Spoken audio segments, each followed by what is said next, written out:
नमस्कार, मी शीतल खराडे. आपण पाहता श्रीगोंदा ऑल महाराष्ट्र न्यूज. आजची बातमी.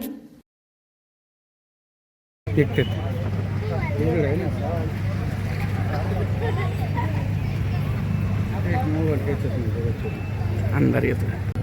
सन्मान्य मान्यवर मंडळी, उपस्थित असणाऱ्या आमच्या समस्त माता भगिनी आणि बाल मित्र मैत्रिणींनो, महापुरुषांची जयंती बऱ्याच ठिकाणी ताई नाचून साजरी केली जाते.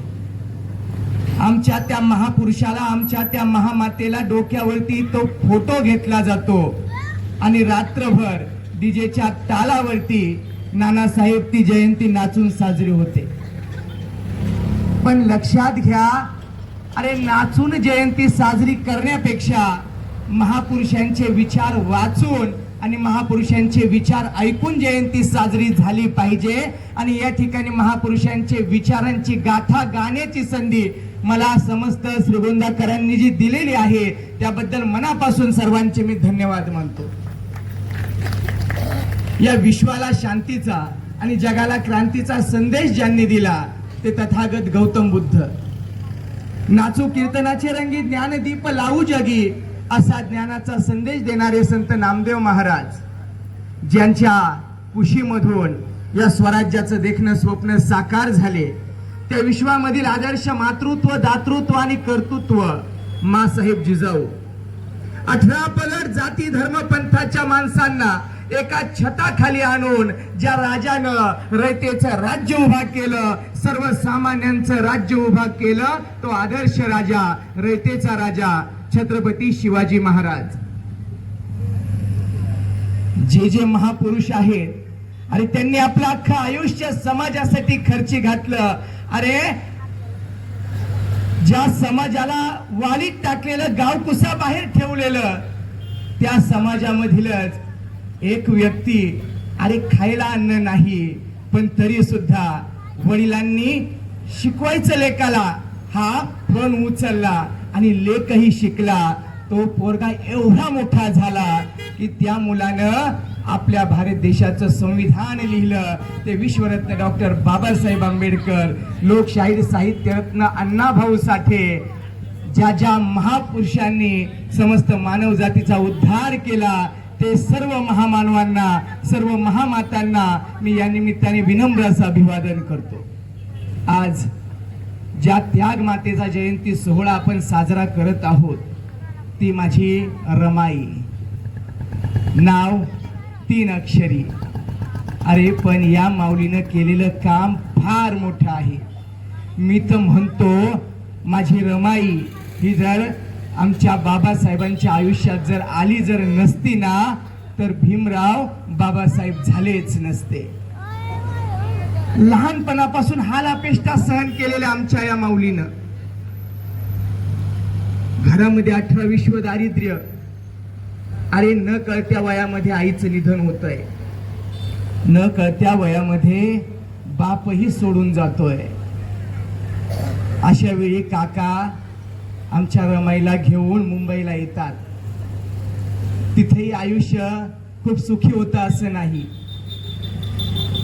अरे त्या काकाला दिवसभर काम केल्याशिवाय त्यांच्याही घरची चूल पेटत नव्हती, असं घरातील वातावरण. आणि त्या वातावरणामध्ये माझी रमाई लहानाची मोठी होत होती.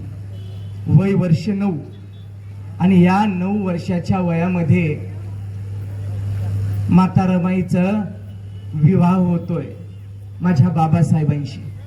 बाबासाहेबांचं वय 14 वर्ष. त्या काळामध्ये बालविवाह पद्धत होती. अरे बाबासाहेबांच्या आयुष्यामध्ये माझी रमाई आली आणि खऱ्या अर्थाने बाबासाहेबांच्या आयुष्याचं सोनं झालं. अरे बाबासाहेबांच्या कुटुंबाची सर्वस्वी जबाबदारी सांभाळण्याचं काम माझी रमाई करत होती. अरे किती सोसावं आणि कुठपर्यंत सोसावं.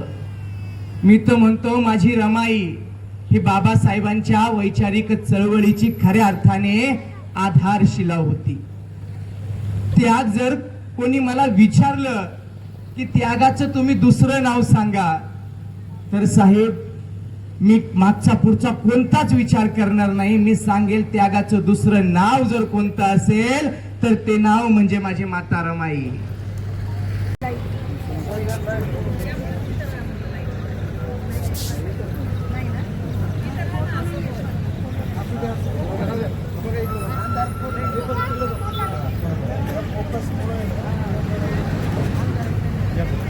तसेच तसेच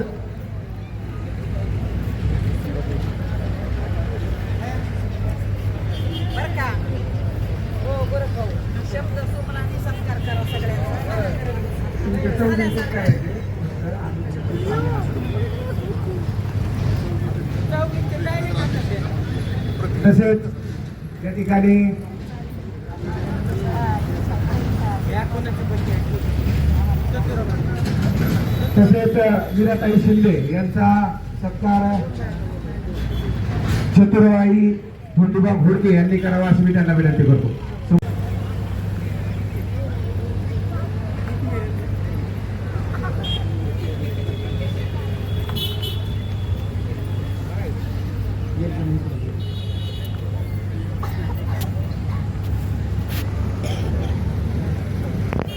मी विनंती करतो की आपल्या